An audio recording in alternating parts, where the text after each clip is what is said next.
जय जगन्नाथ जय श्री राम। आज छुआ भल कथा आलोचना करवा। आज तोड़ा तुलसी दोहा पर आलोचना करवा। ए जीव साधु संघ बिनु लभि न पारे मोर तनु है भागवत पद। आम कौन है मन रखी जीवात्मा 84 लक्ष जोनि भ्रमी भ्रमिका शेष पाई कौन मनीष जन्म। मनीष जन्म जो पाइला कहीं पाइला ना तार धर्मर बल अत्यधिक होगा से कौन कला मनीष बल पाइला। काली हमको तुम गाँव रु ओला तुम नुआपाटना गुड्डू भाई हमको फोन कर पचारा कुकुर कौन ठाकुर डाकुच मनीष जमी ठाकुर डाक कुकुर कौन डाकुच आम कहलु हाँ डाकती केमिति बाबा देख संध्या समय मठ मंदिर जो थी यदि घंट बाजे शंख बाजे देखो कुकुर माने भुकती बुझी कुकुर माने कौन कहती भुकती ना से तो काश्मीर कथा आम ओडिशा तुम देख मंदिर मठ मंदिर जो अच्छी शंख घंट बाजे संध्या बेले कुकुर माने भुकती कारण आमे जमती डाकुचे सी सेमती डाकुଛନ୍ତି आमे जानी पारुने कहीं जानी पारुने गुरु ज्ञान रो भाव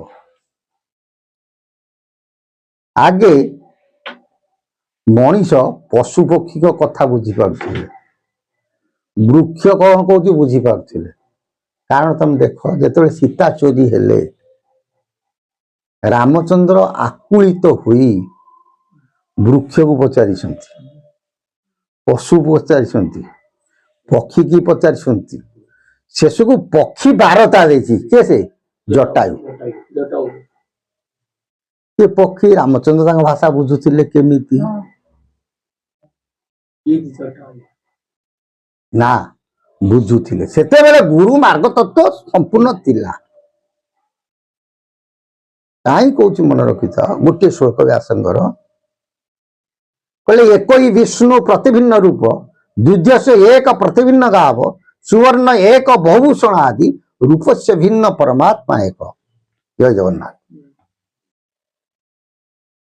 कहले एक ही विष्णु प्रतिभिन्न रूप भगवान जड़े नारायण जड़े विष्णु जड़े किए राम रूप डाकुची किए कृष्ण रूप डाकुची किए गोविंद रूप जी जमी डाकिला किए मछ कच्छप बराह जी जमी डाकिला किंतु प्रभु होउछंती जड़े।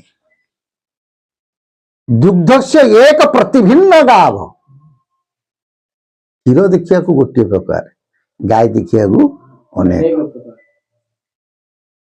सुपर्ण एक बहुभूषण आदि सुना हूँ गोटे किए ताकू कान रे पिंधुची किए नाकरे पिंधुची किए हाथ रे पिंधुची किए आंगुठे पिंधुची सेहीपरि भावरी रूपस्य भिन्न परमात्मा एक। आम मानकर रूप भिन्न किंतु परमात्मा समस्त देह विद्यमान से होती जड़े। तमर मत आसपे यदि जड़े कुकुर कहीं विष्टा खाऊे आम कहीं भात खाऊे ठीक ना भूल। जीव आत्मा परमात्मा एवं आत्मा आत्मा जिते जीव सहित संपर्क रखिला तेरे तार नाम है नाम जीवात्मा। आत्मा जिते परम सहित संपर्क बांधिला ता ना है परमात्मा। कहते ना घरटी अटई तीन कोणिया तीन मुंडरे तीन कुणिया बुझी ना। आत्मा पुरुष मझिरे रहा तलक रहा जीव उपर रहा परम ये तलक गले जीवात्मा उपर गले हूँ कौन परमात्मा। जीव प्रकृति कबलित जीव ता खाद्य जार खाद्य जहाँ से भक्षण कला କୁକୁରର ଖାଦ୍ୟ ତା ପ୍ରକୃତି ହଉଛି କଣ, ଅଇଁଠା ପତ୍ର ଚାଟିବ, ସେ ଚାଟିଲା, ବିଷ୍ଟା ଖାଇବା କଥା କାଟିଲା, କିନ୍ତୁ ଆତ୍ମା ପୁରୁଷ ଭକ୍ଷଣ କରୁନି। ଆତ୍ମା ଗୋଟିଏ ଜିନିଷ ଭକ୍ଷଣ କରେ, ତମେ ତମ ଦେହରେ ତମେ ଯାହା ଭକ୍ଷଣ କରୁଛ, କୁକୁର ତାହା ଖାଉଛି, ଗଛ ତାହା ଖାଉଛି, ପିମ୍ପୁଡ଼ି ତାହା ଖାଉଛି, ମାଛ ତାହା ଖାଉଛି, ସମସ୍ତେ ସେଇ ଆତ୍ମା ପୁରୁଷ ଗୋଟିଏ ଜିନିଷ ଖାଏ। ତାକୁ କଣ କୁହନ୍ତି? ଏଇଆ ପବନ। ଆମେ ସମସ୍ତେ ନିଶ୍ୱାସ ନଉଛେ, ନଉନେ ନା? ପବନ ଦ୍ୱାରା କୁକୁର ଚଳୁଛି, ପବନ ଦ୍ୱାରା ବୃକ୍ଷ ବଞ୍ଚିଛି, ପବନ ଦ୍ୱାରା ଆମେ ବଞ୍ଚୁଛୁ, ହେଲା। ତେଣୁ ଆତ୍ମାଟି ଅବିନାଶ କହି ସକଳ ସ୍ଥାନେ ପୁରୀ ଥାଇ, একই অটই আহার নামটি বাই বাই তার। বাই বলে কଣ? ପବନ। ତେଣୁ ଆତ୍ମା ଭକ୍ଷଣ କରୁଛି ପବନ, ପରମ କଣ ଭକ୍ଷଣ କଲା ନା ନାମ ଶ୍ରବଣ। ସେଥିପାଇଁ କହୁଛି ଆରେ ଟିକେ ସବୁଦିନ ପ୍ରଭୁଙ୍କର ନାଁ ଟିକେ ନେରେ, ପ୍ରଭୁ ଶାନ୍ତି ହେବେ। ପରମ ଶାନ୍ତି ହୁଅନ୍ତି କୋଉଥିରେ? କଣ ଭକ୍ଷଣ କରନ୍ତି ନା ନାମ ଶ୍ରବଣ। ଆତ୍ମା ପୁରୁଷ ପବନ, ସେଥିପାଇଁ ଫୁସଫୁସ ରହିନା ପବନ ଆମେ ନେଲା ଏଠି କଣ ହଉନି ନା, ହଉନି ନା? ହୃତ୍ପିଣ୍ଡ ଯୋଉଟା କହୁଛନ୍ତି ତାକୁ କୁହନ୍ତି ପ୍ରାଣ ବାୟୁ ବୋଲି ଗୋଟେ କହନ୍ତିନି ନା। ଜୀବ ପୁରୁଷ ସେ ତାର ପ୍ରକୃତି କେବଳ ଯିଏ ଯାହା ଖାଦ୍ୟ ଖାଇବାର କଥା ଖାଏ। ତେଣୁ କୁକୁର ହେଲେ ମଧ୍ୟ ସିଏ ଡାକୁଛି ସେଇ ପ୍ରଭୁଙ୍କୁ, ଆମେ ଡାକୁଛି ସେଇ ପ୍ରଭୁଙ୍କୁ, ଶାଢା ଗଛ ଡାକୁଛି ପ୍ରଭୁଙ୍କୁ। ତମେ ଦେଖ ସୂର୍ଯ୍ୟ ଅସ୍ତ ହେଲେ ଶାଢା ଗଛ ଶୋଇପଡେ ନା, ଝାଉଁଳି ପଡେନି ନା? ଶାଢା ଗଛ ଯୋଉଟାକ ଦେଖିବ ସୂର୍ଯ୍ୟ ଅସ୍ତ ହେଲେ ସେ ଗଛ ଝାଉଁଳି ପଡିବ ପତ୍ର। ଯୋଉ ଚାକୁଣ୍ଡା ଗଛ ଯୋଉ କୁହନ୍ତି, ଚାକୁଣ୍ଡା ଗଛ ଶୋଇପଡେନି ନା, ବନ୍ଦ ହେଇଯାଏ ନା ଚାକୁଣ୍ଡାର। ଭୁଲରେ କହିଦେଲି ଶାଢା ଗଛ, ସେଟା ହଉଛି ବାସ୍ତବରେ ଚାକୁଣ୍ଡା ଗଛ, ହେଲା। ତେଣୁ ଆତ୍ମା ପୁରୁଷ ହଉଛନ୍ତି କଣ? ସତ୍ୟ। এই ଆତ୍ମତତ୍ଵ କରିବା ପାଇବାକୁ ହେଲେ ସାଧୁ ସଙ୍ଗ ଦରକାର, ହେଲା। ସାଧୁ କହନ୍ତି ନାଇଁ ନା, ଏ ଜୀବ ସାଧୁ ସଙ୍ଗ ବିନୁ ଲଭିନ ପାରେ ମୋର ତନୁ। ଭିତରକୁ ମଜ ଏ ଜୀବ ସାଧୁ ସଙ୍ଗ ବିନୁ, ଯିଏ ସାଧୁ ସଙ୍ଗ ନ କରିଛି ଲଭିନ ପାରେ ମୋର ତନୁ, ସିଏ ମୋ ଦେହ ଲଭିନ ପାରେ ମୋର ତନୁ, ଭିତରିଆ କଥା। ତନୁ ବୋଲନ୍ତି ଶରୀର, ମୋ ଶରୀର ସେ ପାଏ ନାହିଁ, ମାନେ କଣ? ମୋ ରୂପକୁ ସିଏ ଦର୍ଶନ ପାଏ ନାହିଁ। ସମସ୍ତେ କୁହନ୍ତି ମୁକ୍ତି ପାଇଯିବା କଥା ବା ପ୍ରଭୁଙ୍କ ଦେହରେ ଲୀନ ହେଇଯିବା କଥା, ଇଏ ସେ କଥା କହିପାରୁନାହାନ୍ତି। ସେ କହୁଛନ୍ତି ଯେଉଁମାନେ ସାଧୁ ସଙ୍ଗ ନ କରନ୍ତି ସେମାନେ ମତେ ଦର୍ଶନ ପାଇପାରନ୍ତି। କାହିଁକି? କାରଣ ତାଙ୍କର ଆତ୍ମଜ୍ଞାନ ପରିପ୍ରକାଶ ହୁଏ ନାହିଁ।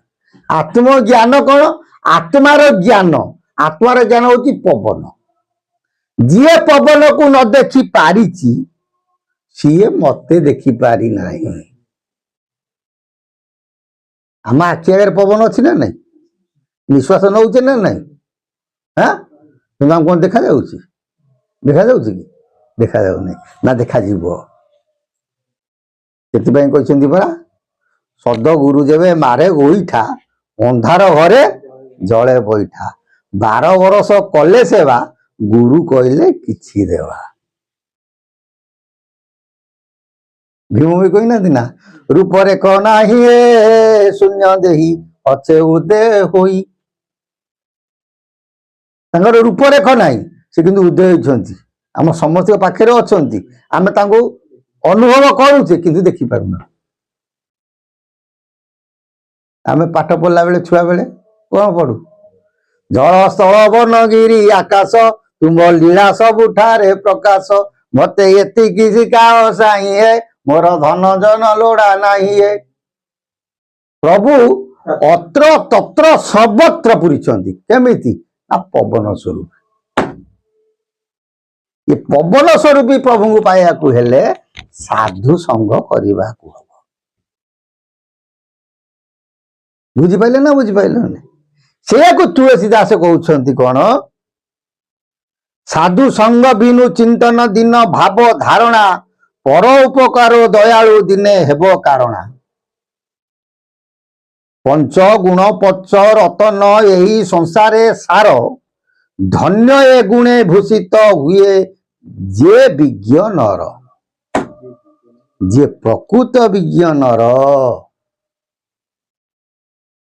बुझी सी धन भूषण कथा कहूना कौन पंच गुण आ तुम सब जान कौन तीन गुण सत्व रजतम ना किंतु पंचटा पांचटा गुण सत्व गुण रजगुण तम गुण आदि गुण श्री गुण मन रहा ना पंचरत्न सुना रूपा तंबा ये कंसा पितल ये 5 तमें माने मनीष कहते पंच गुण पंच रतन यही संसार सार धन्य ये गुणे भूषित हुए से विज्ञ नर जो व्यक्ति साधु संग करिछि परर उपकार करिछि एवं सी दयालुवंत होइथिबो ता सहित ये सुना रूपा केबे हेले समकक्ष नुहे से व्यक्ति पदरे कोटि कोटि शरण से व्यक्ति केबे से ना जाओ कहते भक्त तो भक्त परम भक्त प्रभु को आम न देखिले कौन हो तांकु देखिले मध्य निर्वाणत्व लाभ करवा बुझिपारे ना बुझिपारे ना तेणु तुलसीदास तुलसी दोहार एक कथा कहले साधु संग बिनु केबे हेले विभुर दर्शन मिले नाही फिर साधु का कहिया कौन समझे साधु कौन दाढ़ी जटा रखिदेकी गेरुआ पिंधिले साधु हाँ भेक देखी मन रखिद भेक देखी साधु विचार कर चंदन चर्चित हो से गेरुआ पिंधि माली तिलक नगई या कौन साधु नो नो एवं कलिजुग महाभयंकर ये रूप धरिक लोक पेट पोषिया भल भाव जानी ठीक ना बोल खटिया पड़ो ना ये वृत्ति धरले पेटा भल भाव पोषी हम प्रकृति साधु किए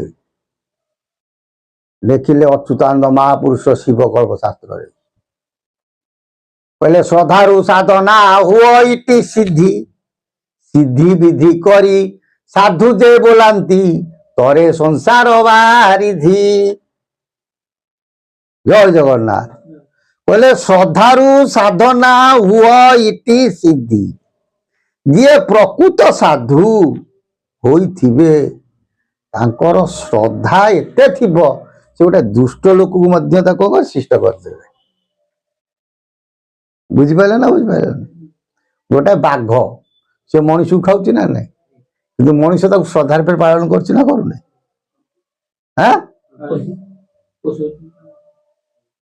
श्रद्धा बिना संसार रे आन किछि नाही आन किछि नाही संसार को श्रद्धा रूप निरते बांधी थाई निरते बांधी थाई श्रद्धा रूप नाभ घोटी अटई मो घर ए घर को पारी कर आए चक्रधर ए घर को पारी करो आए चक्रधर बोलांदे को श्रद्धा श्रद्धा रूपक दौड़ी रे आमे समते बंधा ना नहीं मो बापारे मो पुअरे मो दुहनरे मो झुअरे कौन कहूँ श्रद्धा आमको बांधिकी रखी जो दिन श्रद्धा कटिज से बही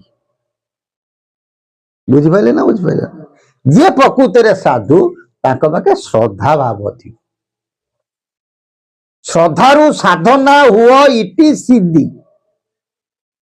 कि साधना मार्ग थी सिद्धि विधि करी साधु जे बोलांती तरे संसार बारिधि तीन टा जिनस कहली श्रद्धाभाव थी किसी ऐश्वरिक ज्ञान तो माने ऐश्वरिक सत्ता थी बुझी एवं जगत कर्म करुथिबो सेमितिया साधु पद को कोटि कोटि शरण है से साधु संस्पर्श जी आसो निश्चय प्रभुंकर से दर्शन बाट देखदेवे ଆଉ ଏ କହିବା ବୋଲିଆ ଜ୍ଞାନ ନୁହଁ କି ଆଖି ତରାଟିଆ ଧ୍ୟାନ ନୁହଁ। ବୋଲ ଆନନ୍ଦେ ଗୋଆ ହରି ବୋଲ।